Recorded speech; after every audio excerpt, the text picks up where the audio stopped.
Ho, ho, hi guys, we're back again. How you doing? Been a busy week. We got the Lions have done all their picks and they put all together their team. We're going to talk about that a little bit maybe today. And we got a bunch of stuff to take a look at. We got some new guests coming on. And I tell you what, we got a bunch of new ideas taking place. We're going to have a competition between knowledge of older people and knowledge of younger people. So we're going to decide what is the best. Now, I have no idea what I'm talking about. That's the first thing about old people. They have no idea what they're talking about. Okay. So what we're going to do is we're going to bring on our MC and our host and our guy that keeps everything going, our tech guy. Please welcome Mark Sweetman.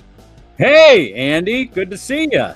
I know I was a little bit discombobulated a little bit. So, well, and is that any more unusual than the normal introduction? I think it's pretty standard. Really. Discombobulated, but kind of a little standard. Yeah. I try and keep it light and fresh. I try and keep it improvisational. It just never works out. So I just I was trying to get the download for the computer as opposed to the phone, but what the heck, we'll go with the phone. So, hey, what's happening? You know what? Here's what I got to remember. Every week I send out that link for you guys over Facebook Messenger, and I got to remember to send you one by email. Got it. Oh, yeah, I need the email because that gives me a chance to be on the big screen, I should probably ask everybody else how they prefer it. But to me, just having that group chat in Facebook is easy because then I can add people. Like today I added Lisa. She's a regular now. So, and I took out Kurum and Brandy Alexander because they haven't done the show. Well, they haven't done the show in a couple of years. I'll add them back if they start coming regular again. Taking out Brandy Alexander. That's not right. She hasn't done the show in maybe 3 years now.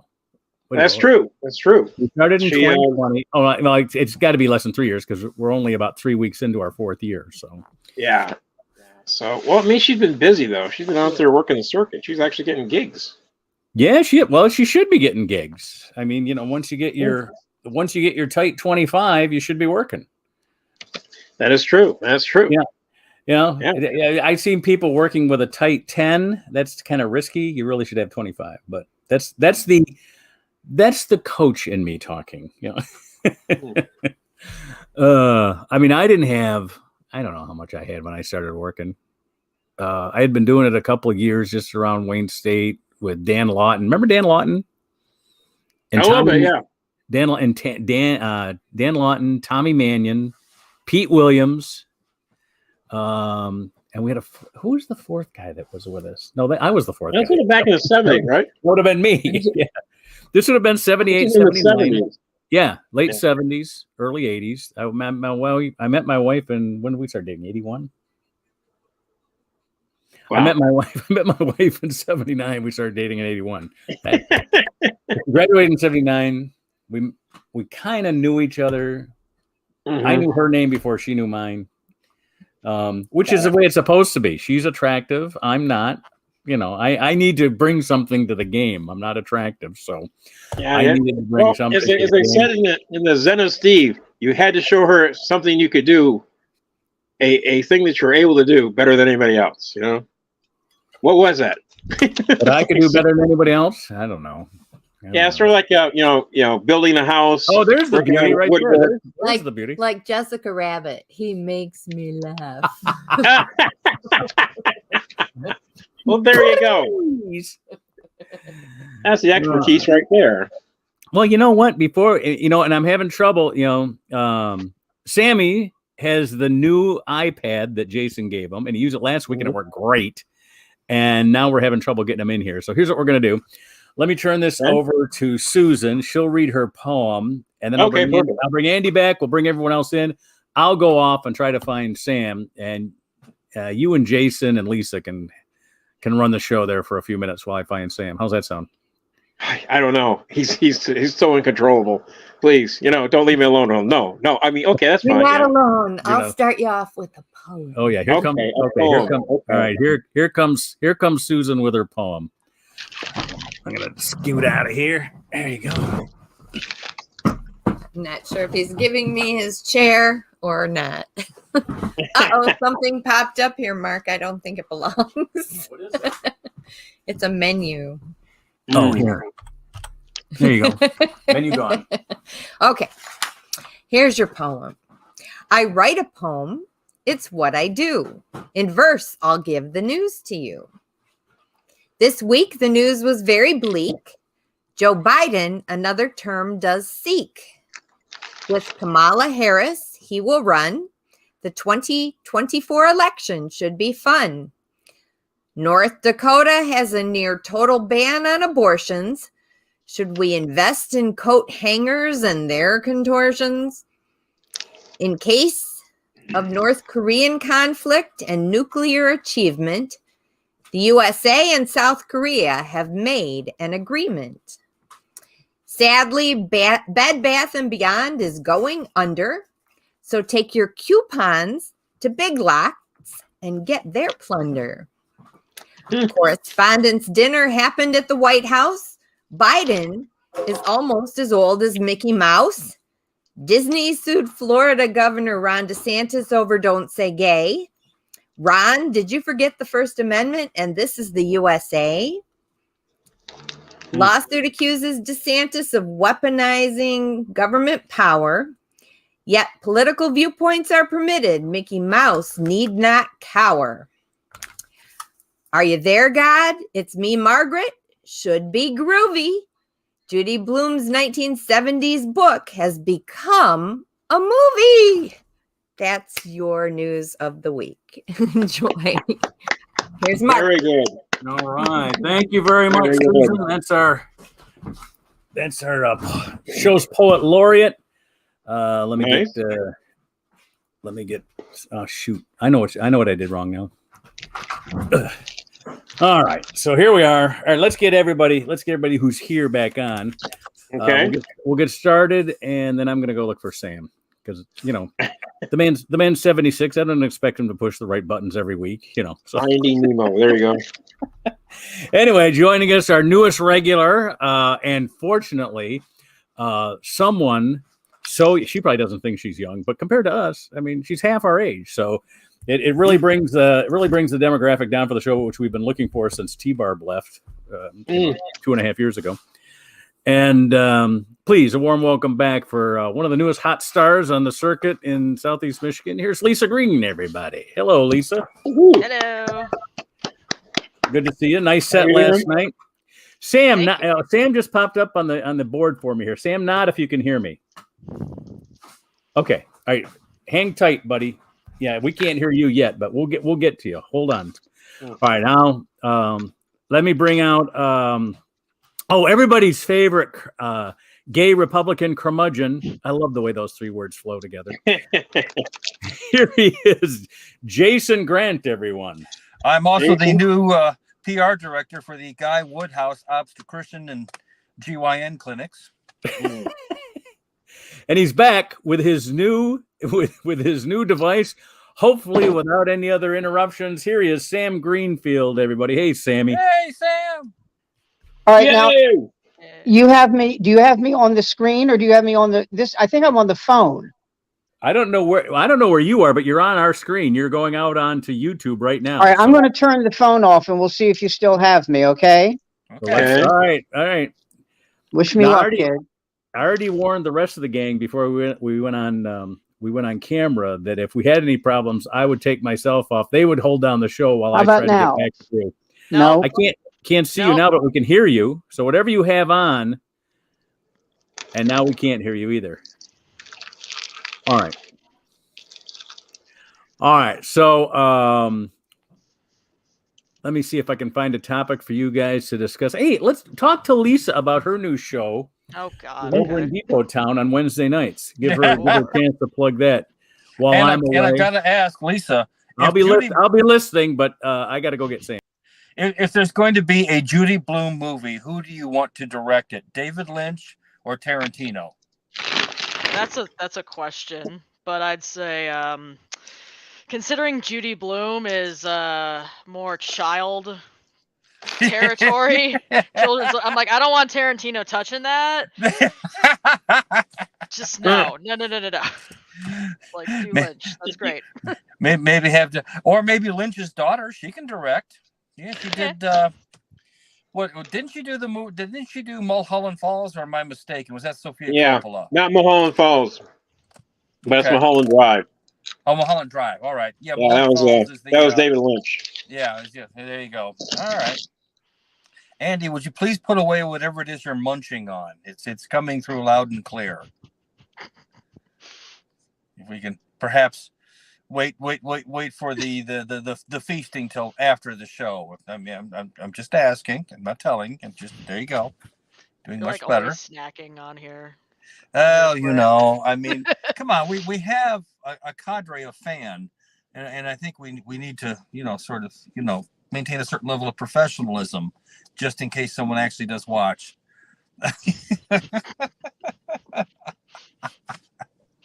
Everyone go to Andy Jensen's house. He has candy. Oh, yeah.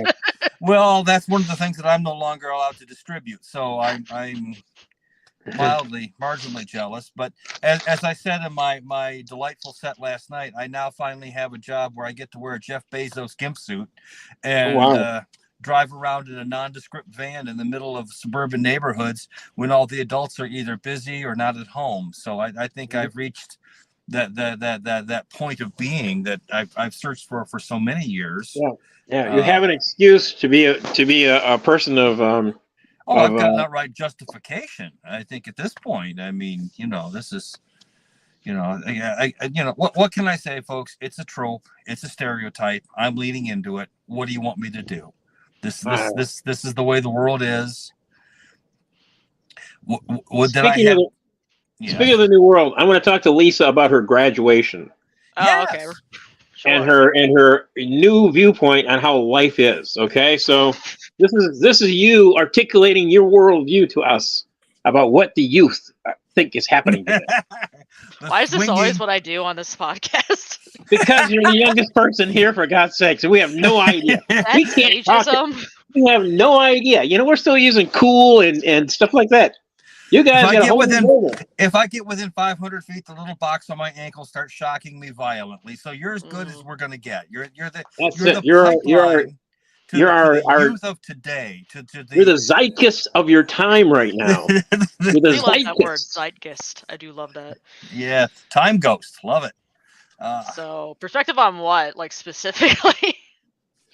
Tell us what is the it's sort of like, I guess in my day, we used to have to make phone calls and set up times, and in your day they used a telegraph. What are you talking about? And we used to go like this. We used to, hello. You have to talk into the microphone and go, hi, But what I'm interested in is like, our social norms back then were kind of weird compared to what your social norms are now. So we used to try and date. We used to try and date by picking up women in the bar scene.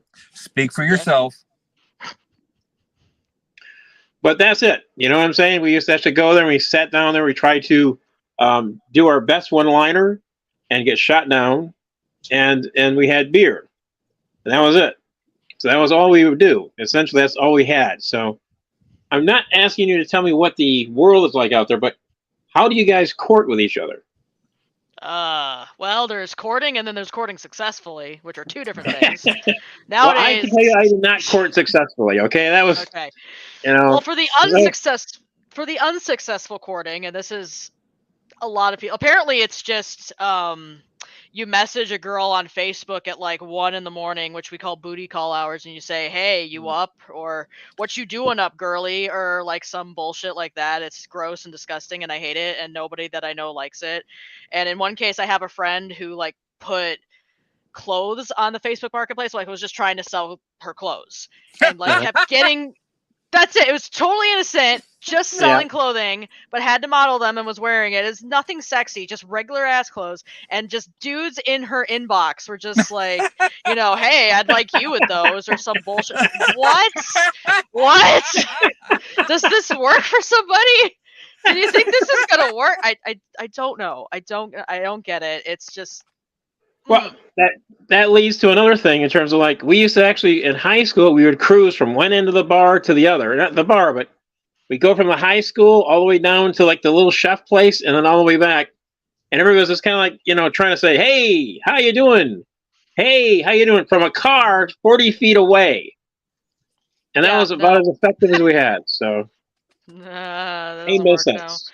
that's creepy. No, that'd be creepy now. See, that's what I'm saying. I'm not the most reliable person for this because, like, I don't get picked up in bars. Men find me horribly scary. If there's, I have a similar problem myself.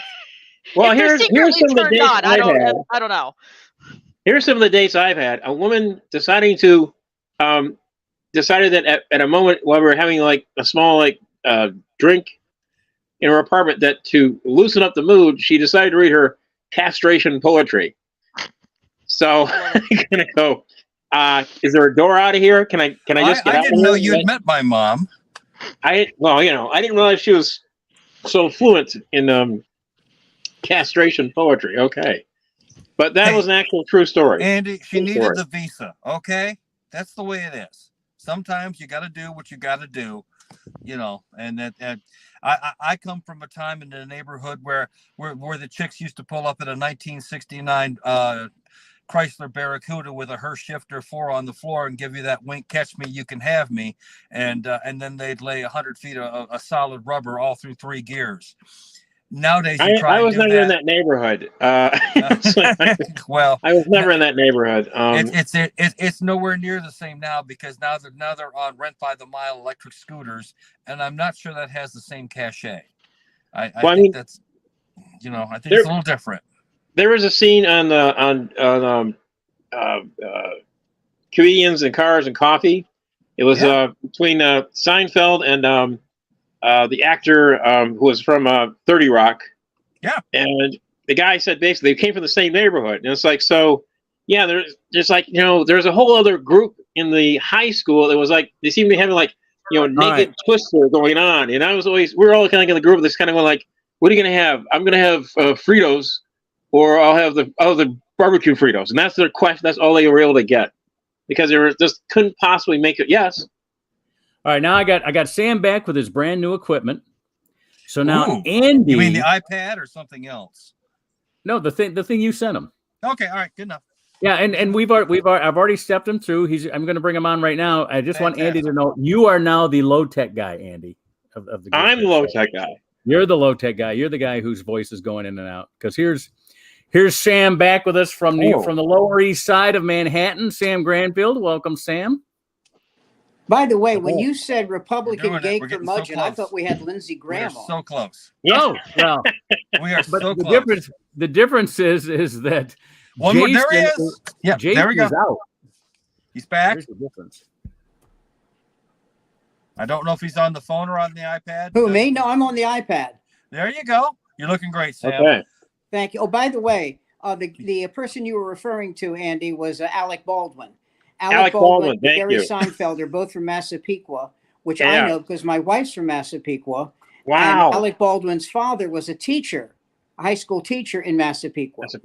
Yeah. And that was a real interesting thing because he's basically talking about how he was always, how he was with girls, and he would freeze up.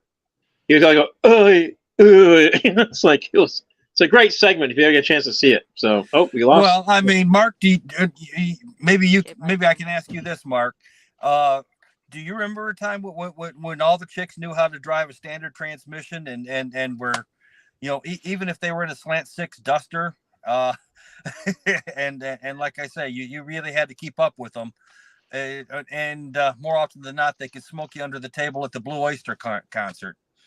Yeah, my wife, my wife's old enough. She drove a stick when she was learning how to drive. So I mean, we all did.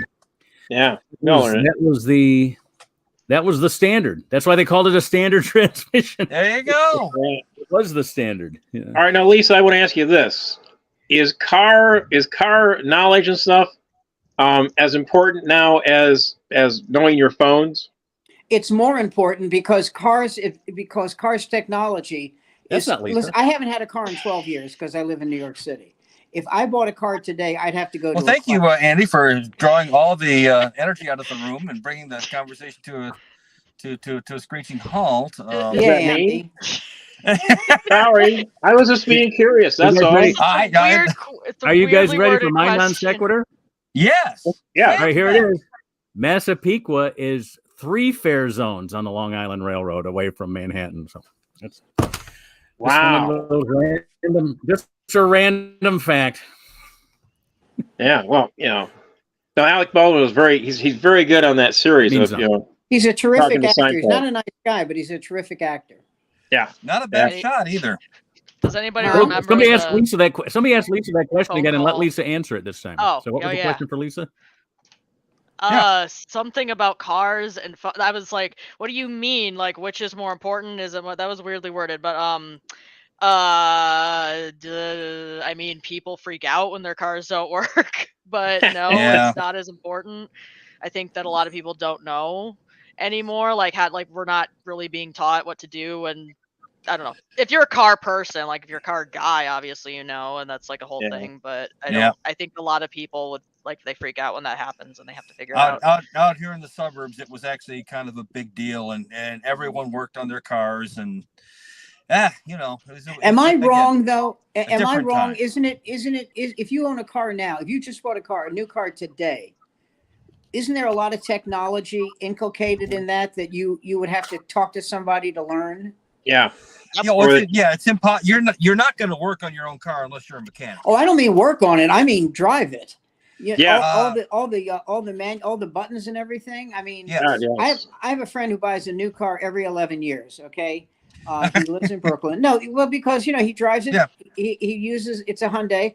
He drives it for 140,000, 150,000, and then he trades it in or gets rid of it or whatever the hell he does. And the one thing, this guy's one of the best friends I have. Okay, he's been very generous with me and Barbara, and he's been a really good guy. He has, and this is coming from me. He has no patience. He has no. We were driving to a Super Bowl party once, and we were in Queens. And Queens has 36th Avenue, 36th Place, 36th Street, so you have to know it. We got to 36th Avenue and he went, fuck this. I'm not doing it. I'm not going to the party. I said, no, Ed, it's okay. No. You want to go to the party, Sam? You get behind the wheel. I said, oh, okay. So I got behind the wheel. I got to the party in, 38 seconds. And it was like Jekyll and Hyde. We got there and he was like, oh, okay, let's go in. He did not want the responsibility of finding, because he's from Brooklyn, and Brooklyn and Queens are two different things completely. So he didn't want the responsibility. So, Well, allow me as a Rube Midwesterner to ask this question. It's driven me nuts for a long time.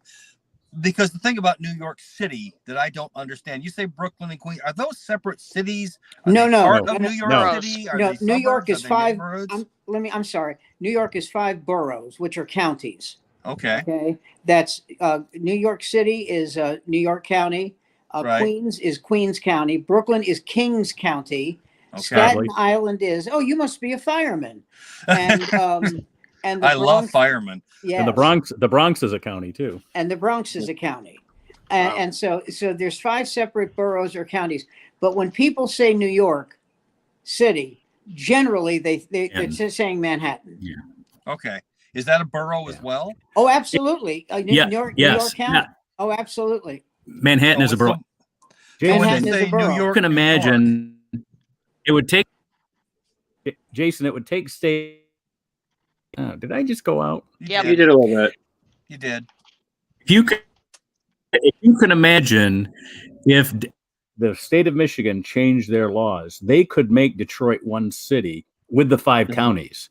Your Wayne, Oakland, Macomb, Washtenaw, and probably, I guess, either Livingston or Monroe, one of them. But if they took those and made it all the city of Detroit, it would just be like New York.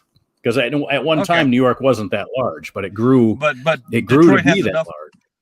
Now, New York, Manhattan is not the biggest borough. Brooklyn is. Right. I don't Brooklyn mean is geographically, but Brooklyn has about 4 million people. And really? Oh, yeah. And the Bronx, there's one section of the Bronx that's, in fact, we just went there last week for a bar mitzvah. Barbara's niece's son, just had a bar mitzvah. And that section of it is really, really, really Jewish. And this is how you know, because when you get bar mitzvahed, you go on a day when it's the Sabbath, it's Shabbos, it's the Sabbath, Right. and so they hold the Sabbath ceremony. It's not like they go, listen, could we, not do that because of the no, you do it. So what happens is the more orthodox the synagogue, the longer you're going to be there praying for your own death. And these 5 people get up and they're reading from the Torah, and my motto is Baruch Atah, I don't know anymore. Okay, I just it's really tough.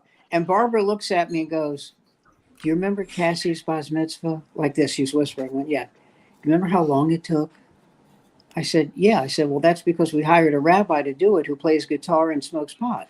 I mean, Yeah. I mean, he had an earring, for Christ's sake. Of course, it didn't take a long time. No, but these people are like, if you sat next to this guy and said, "I am jonesing for a pork chop," you'd be stabbed to death. I mean, you had your throat sliced. That's all. I grew up in a Catholic tradition, and I don't know if you've ever been to Catholic weddings that are of different rites. So if you have like a Ukrainian marrying a Greek, or Irish and Italian, they all kind of have they all kind of have their own marriage ceremonies. And we went to a wedding one time in Southwest Detroit. So some college friends, college classmates of ours. She was Cuban, he was Puerto Rican. 2.5 hours it took for this wedding because the priest had to do the Cuban rites, the Puerto Rican rites, and then translate it into English for the English speaking people. 2.5 hour wedding. Did she give birth during the ceremony, or I think my wife would have rather given birth than gone through that ceremony. But, Sam, I don't know if you know this about us, but our 2 oldest children, our 3 oldest children. Our 3 oldest children, the 3 boys before we adopted. None of the adopted kids, because they all came circumcised. But all 3 of our oldest boys were circumcised by a mohel. Wow. Interesting fact. A lot of people don't know about the Sweetmans, but his real name was Shaky Cohen. It was. He was wondering. Remember that thing on Saturday Night Live when they have the diamond cutter? Yes, and the Royal Deluxe number 3. Yes, exactly. Had the well, it was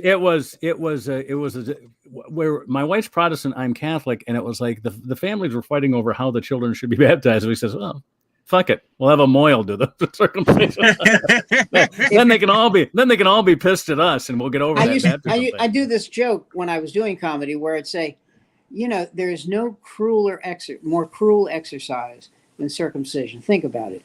You invite an 80-year-old man who's palsied over to your house. You give him a razor, right? He lops off the happiest part of your existence, and then your mother goes, "Nice slice. Would you like some falafel?" What kind of bitch does that? What is that about? Exactly. Well, and the one who did Raphael, the one who circumcised Raphael, also made wine a part of his. And you do make wine. You do make wine part of it. Yeah, but not that Rabbi Banyan didn't. But Rabbi Banyan. Rabbi Banyan was the name He's of an Irish Jew. No. Banyan. Mordecai Banyan was the wow. Did our older children, but Goldblum, Rabbi Cantor, actually the mohel for the Raphael was a Cantor. He wasn't even a rabbi. It was Cantor Goldblum. Anyway, that's another thing about this Sabbath that we went to, the bar mitzvah. The rabbi and the cantor were both women. Hey, how about that? Is that's in Reform? You can't do that in Orthodox, can you? Or am I wrong? This was Orthodox. Really? Well, something, I was hoping it was Orthodox so I could validate the fact that I was digging into my own palm with my nails.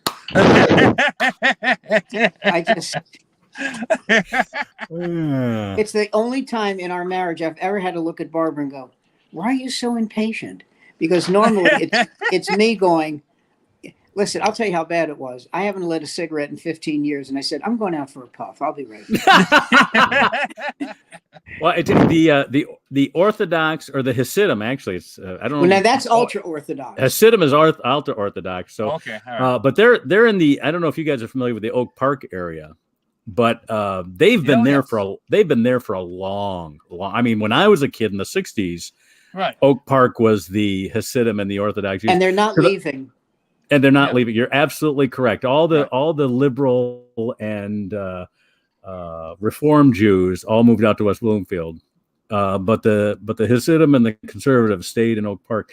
And I tell you this, I always thought that it was Jewish before I grew up. When I was a kid, I thought Jewish law said you didn't have to obey. Pedestrians did not have to obey any traffic signals because they would cross the street anywhere, anytime. So anytime, my dad would always say, anytime he would see a hat, sideburns, and a beard and black dress, he would say, "I got to slow down." And he says these Hasidim do not obey the pedestrian laws here in Oak Park. So well, you have very that was my introduction to conservative Judaism. About to say, gay night at the Necto, you have very similar costume and traditions as it relates to both crossing and what they're wearing. I mean, use a hat, sideburn, and a black dress. And also the big circular fur hat. God, I miss those. Yeah. God, I miss those. Like they used to wear on the cover of the Birds album back in '66. So you see, Lisa, this is old people talk. This is why we're asking you about someone who isn't a million fucking years old, because you might have or asking about how their dick got cut off. Now you might know something about that, although it might not be part of a religious ceremony. Hey, Mortimer, could you tell me why the young people don't want to get driver's license anymore? I mean, I don't know. Fucking Ouija board, for God's sake. I mean. It's our only connection to the young people. Anybody under 30 years old, Jesus Christ, you're like a fucking burl. Hey, Mortimer, I understand that you had a fire in your factory last week. It's next week. Yeah. There you go. How about this one? Hey, I heard you had a fire in your place. Yeah, I heard you had a flood. Yeah, how do you start a flood? My God. Oh my God. Like Ridley shaking her head in benign disgust. When Ridley's Club was on Woodward, there'd at least once, possibly twice a year, be a fire on Woodward that everybody had to go by the fire because it was just a busy street. Woodward's the main strip in Detroit, and he did the same line every time there was a fire and there were fire trucks around the neighborhood. He'd go, "Yeah, I knew there was going to be a fire because they had the pre-fire sale last week." Well, you know who had a great joke was Rich Hall. Yeah, the one who didn't steal from Sniglitz.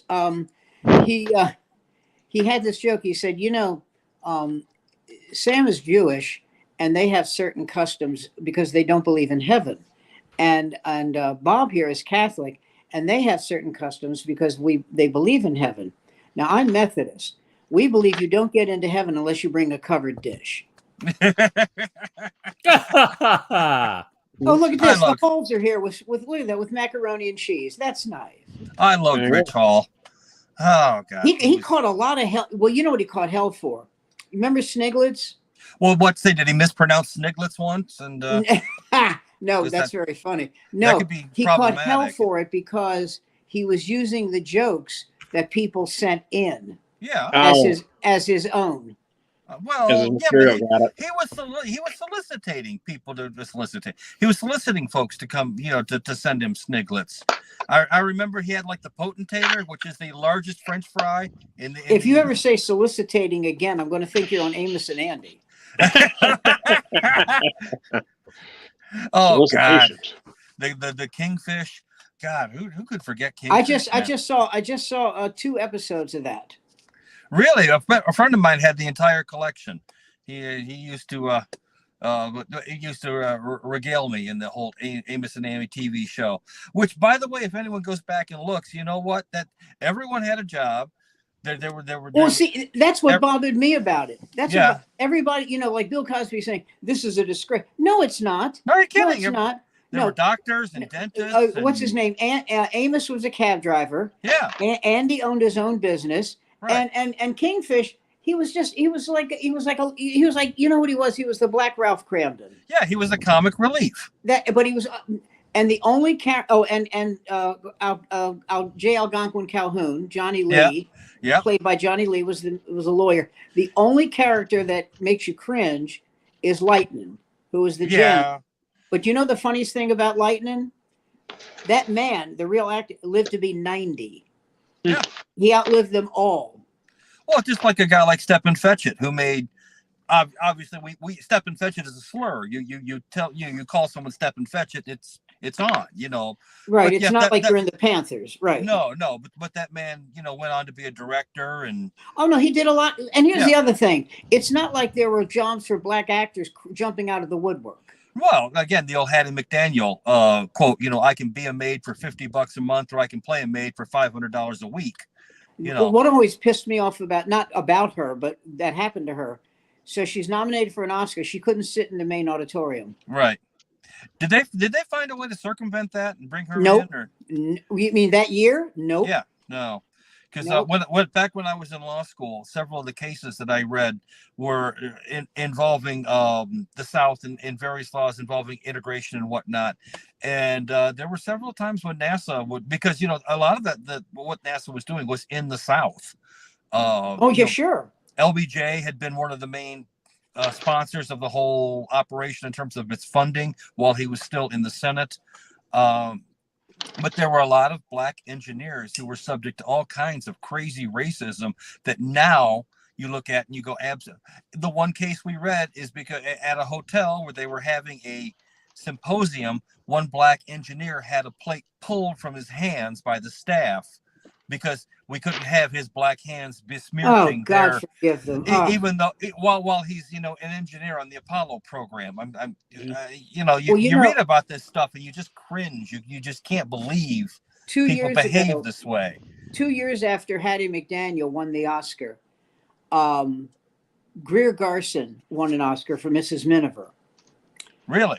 Yeah, and her acceptance speech for actress, not supporting. Right. Her acceptance speech was 40 minutes. Jesus. 40 minutes. And so she finishes, and Humphrey Bogart was like bringing up the next person. Right. And he the line of the decade, he goes, you know, I don't know if you people realize this, but Hattie McDaniel took less time coming down from her section to get the award. Because Bogart was pissed. Bogart raised hell with the Academy about her having to be segregated. He said, this is ridiculous. She's being nominated, and she was pretty much a shoo-in. She's being nominated, and she can't sit with us. She can sit with me. No, well, if you sit with her. And he said he was so pissed he boycotted the Oscars for a few years. Yeah. But, you know, one of the things that we had back then, and I don't know if we should look back on this fondly or not, but I think it's important to remember it. We did have an entire black movie industry, separate and unto itself. Oh, absolutely. Absolutely. But I mean, everyone from actors, actresses, tech, all the people behind the scenes, cameramen. I can't remember the name of the guy. He was a very famous director, writer. Of course, the Jews still ran all the money, but, you know, never. Well, I hope so. But it was what was not? Oh gosh, what was the Stormy Weather was like the first one. Lena Horne. Yeah, Lena Horne, where they actually sort of did one of these movies that was going to. It's not. Basically, it was white money behind that movie, and then it was later marketed to white audiences.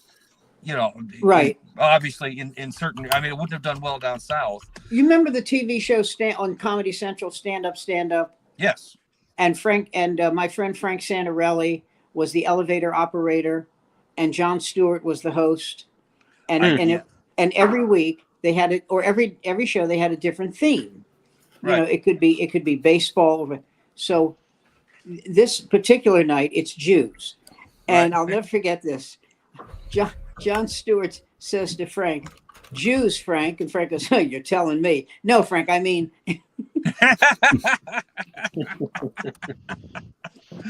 Oh, hell. That's funny. Oh, that's funny. The good old days. I tell you. Yeah, back when the mob still ran Vegas. Where's Leopold and Loeb when you need him?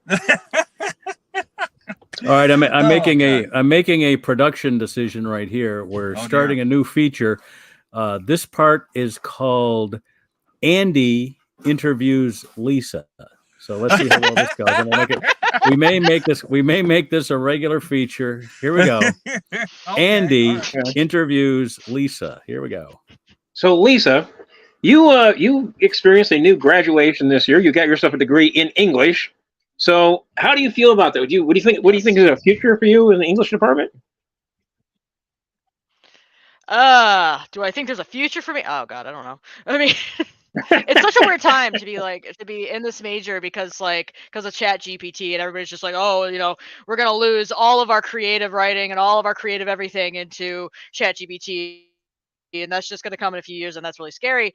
But yeah, no, I think there's still value to it. I think it's a matter of just evolving. Yeah, I am. I currently am planning on teaching, so that's cool. I'll be teaching in the fall. I'll be going back to school for my master's, and so I'll be supervised teaching for that. Yeah, and that's scary, but it'll be great. And yeah. So did you ever use ChatGPT yourself? Did you ever use ChatGPT yourself? Yes, I actually had a class where it was last semester, actually in the fall, where we had to. That was one of the projects. That was brand new, where the teacher made us play with it and made us try to do an essay just to see how it didn't have to be an essay. It could have been a creative writing project. If anything, it was a lot more interesting for the people that were like, I made it write a story and then I co-wrote with it, and that was kind of the whole thing. Is just at what point is it that ChatGPT needs the credits of writing it, and at what point is it a co-author? And it's just I don't know.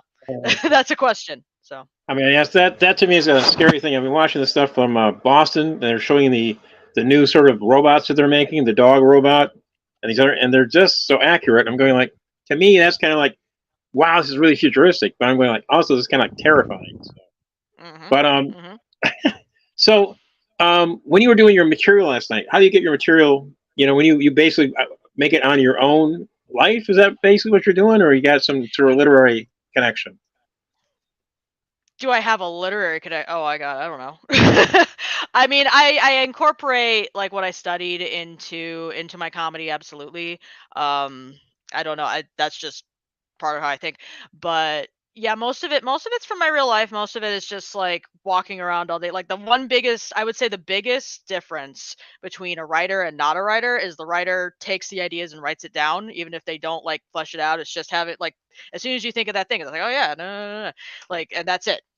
That's what I do, and that's what helps me have material. It's just I could do a joke about that, and then just I write that down, and then I flesh it out later. But yeah, it's what I learned in school definitely applies to my comedy. I go over some of the specials that I really love, the comedy specials I really love, and analyze how is that working? What are they doing? What is this punchline? What's the structure underlying this joke and why it's funny? And so that'll help. Who are your favorite comics that you like to watch on these programs? Who are the comics you idealize? I mentioned this on the show before. My biggest influence is Taylor Tomlinson. I love her so much. Her comedy is absolutely the same line of what I want to do. I like a lot of I like a lot of newer people. So sometimes I like really stupid comedy, but yeah, I study her stuff. I look at some other comics. John Mulaney was a big influence of mine, even if I haven't watched the new special yet. He's kind of in a weird space right now, but the first three specials are top notch. Yeah, Bo Burnham's another one, even though I'm I don't know if I want to do musical comedy, but that's still really cool. And underlying structure and all that. So yeah, that's probably my top ones right there. But I have Taylor Tomlinson's very good. I've seen a lot of her stuff. So I like her. I like her.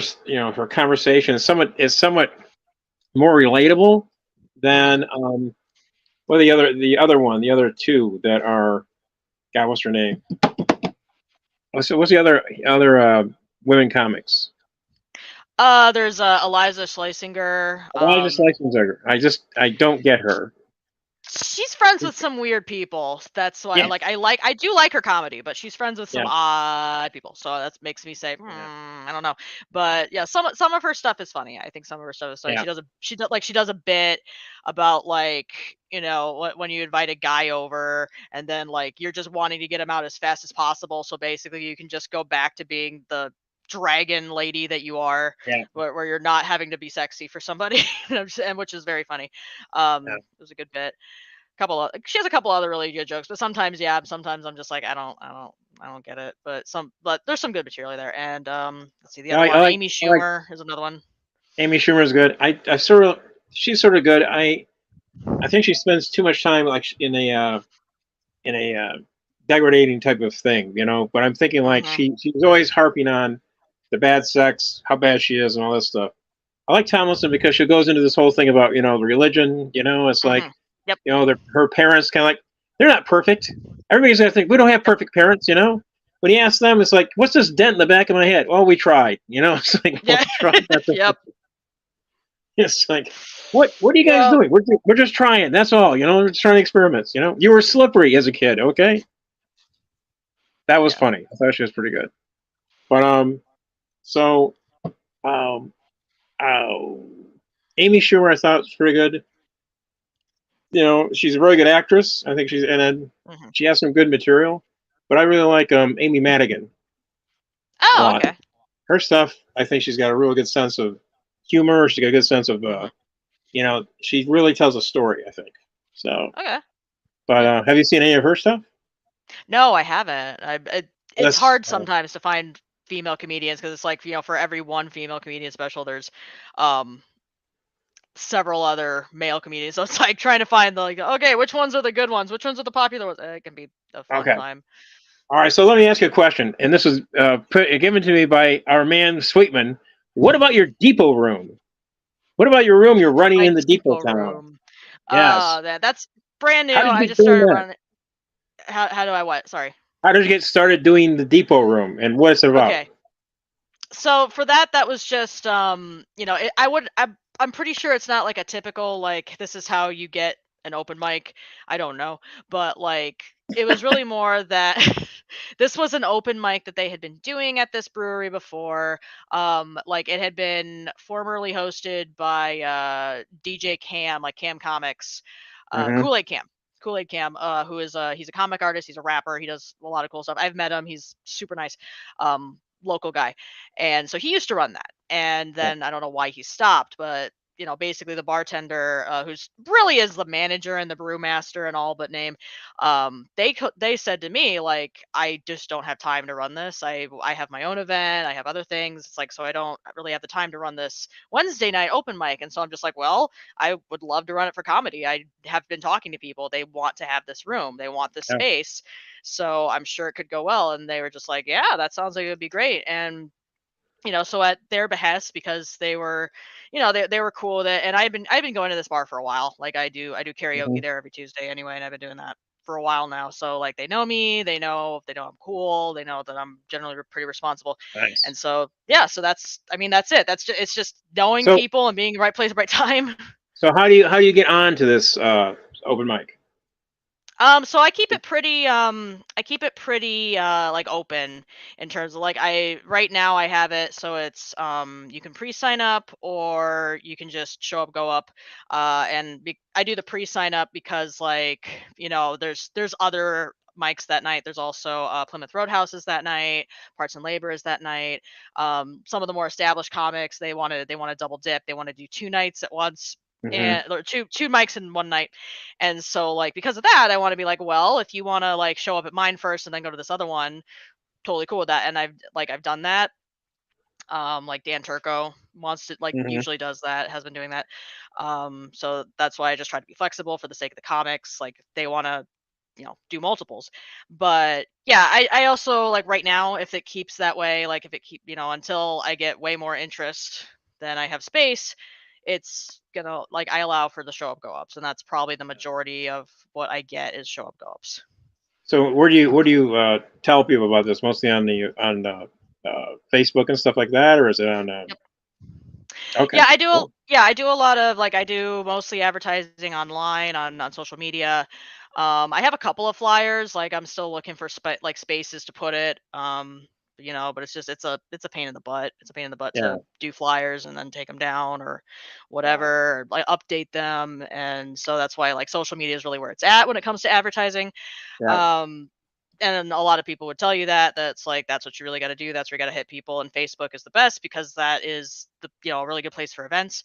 But at the same time, I also have an Instagram page where I try to post other things because like I have realized that Gen Z is more into like TikTok and Instagram, mostly Instagram, like sometimes TikTok, and that's how they're going to find out about this stuff. Yeah, that sounds good. That sounds like pretty good. And so what time is it? At 7 or 8? And the 7:30. the real question I have to ask, do they have lighting for the stage? Do they have lighting? I'm working on that myself because so there's like it's a weird situation because it's an overhead light. And so in the overhead light's fine where it is, but then when they have the door open, there's a big garage door where they open it out into the patio, and like that's great. I want them to keep doing that. So the door opens and then it covers that light up there, so it's dark. And I was just like, oh crap. So yeah, I got some cheap lights off of Amazon, and so I set them up. But the comics are also complaining like, oh, it's too bright, whatever. Like, okay, like I'm trying to find a happy medium there where it's like it's not shining in your face, but at the same time, like it's there for when we do have that door open and it's dark, and so people can see you. All right. Well, sounds great. Andy, yes. You're doing a great job. But I just wanted to, I wanted to pop in here on this particular topic because I wanted to mention, Lisa, we have that donation bucket every week at the End Club. And I think you should do that too, because, we had that bar where the stage lights hang from. We've had that since the beginning, but we only got those stage lights about 2 months before you started there. Oh. And that money that we collect went to that because that bar, every band that came in there, every artist, every speaker, every band, every guitarist, every soloist, they brought their own equipment. So the bar was there. That pipe that goes across the ceiling there has always been there. Those lights are ours. The sound system is Ted Badgerow, who's the brewmaster there. And the black curtain is ours. And next week, I don't know if Tim mentioned it last night, but next week we're putting up our new banner. We're getting one of those red carpet type banners that's got the logo for the Unclub and the Dojo. It's going to checkerboard throughout, it's going to be a checkerboard view, kind of like you see when somebody gets their photo taken when they're at a movie premiere or some kind of opening or something like that.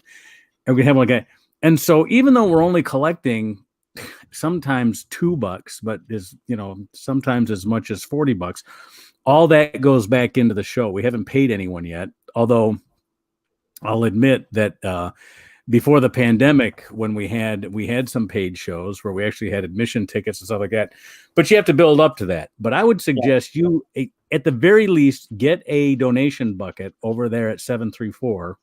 Get permission, obviously, from the people that run the bar, like we did from the Ale House.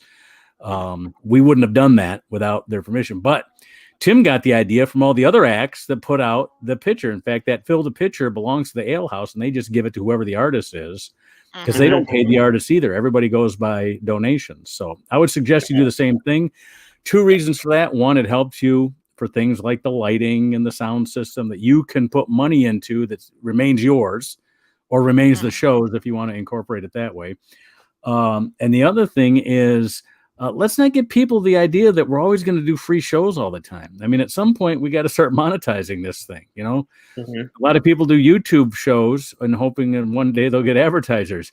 Now, with 0 people viewing it, or we've had as many as the first week in January, we had 26 people, and we still haven't been able to figure out because we've never had more than 8 other than that one week. But you don't go into it with the idea that you're going to be giving it away all the time. You're going to be getting better at it. Now with an open mic, obviously you can't expect to charge an admission because you're not going to have all professionals there. But the donation bucket is good because then people will give what they mean. And we've had 20s show up in that bucket before. It's usually ones.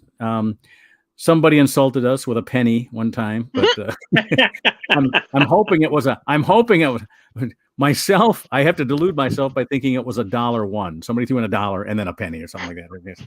Just gonna go up there and just leave a penny every week. Exactly. Anyway, well, we've done 55 minutes here, so I'm going to bring Jason back in, and I'm going to bring Sam back in, and that was great. I like that little feature because I love Sam and Jason, but when they go at it, I love watching them, and sometimes we got to get Lisa and Andy in here, so that's true. So having Andy interview Lisa, we're dazzling. Really well. We're dazzling. Yeah, well, one thing that Lisa brought up, as a comedian, I've done 2 mics at the same time. Irish kids? You met them. See that I was using Grindr as my booking agent, and and on Grindr the expression "open mic" means something very different. And listen to this guy; he's fantastic. Sam, you should see him on Sunday night at the Unclub. By the way, he goes into rants that can sometimes last 2 minutes, which, as you know, on a comedy show, a 2-minute rant seems like about a half an hour. Yeah. Well, let me get this in real quick. You know, he's winding up, and he'll be going through this rant, and he always closes the show with, "I do children's parties. I do kids shows, corporate gigs, retirement." It's very funny. It's a great closer. Andy, real quick, everybody, it's Kathleen Madigan. Amy Madigan is married to Ed Harris. She's an actress. Yeah. Oh, that's why I was confused. I was like, no, I don't think so. Sorry. I wish I had my notes with me. I'll worry about it. Is the woman who told this joke. She said, "I'm in New Orleans. I'm walking down the street. I have a hot dog in one hand, a cigarette and a bottle and a shot of scotch in the other. And a woman from Greenpeace comes up to me and says, 'Can I talk to you about the future?' I said, 'You better hurry.'" Yeah, sorry, Kathleen Madigan. Sorry. That's okay. Thank you. Thank you. Amy Madigan is an actress who's married to Ed Harris. Yes. And she was in the movie Alamo Bay. Yes. Yes. She's very good. Well, I'm looking forward to Lisa, who'll be fronting a Guar cover band. Yeah. I certainly, given your literary background, I'm sure that you can certainly add some charming lyrics to. Well, I mean, if you're familiar with the Guar oeuvre, such songs as "Sex Cow," what is it? The Jean Benet Ramsey song, and of course, "Sick of You," one of my favorites.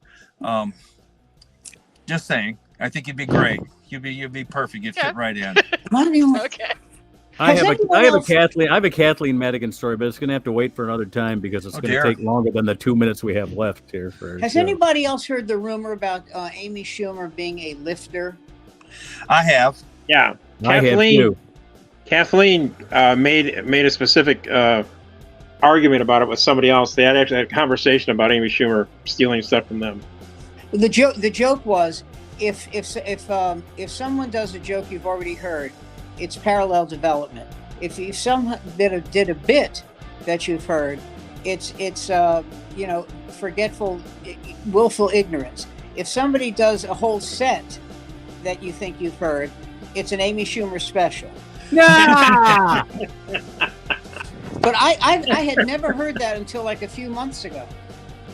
Yeah. And all of a sudden, she's the female Dennis Leary. Well,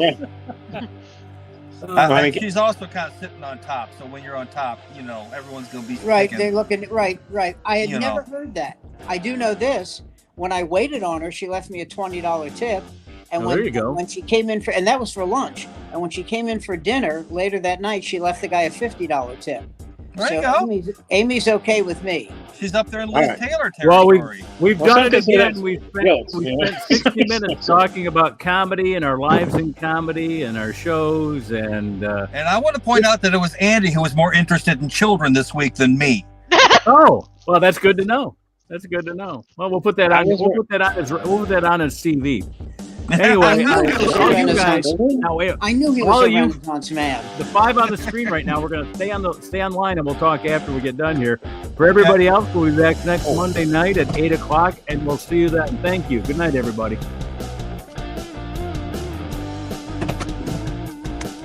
I was going to wait.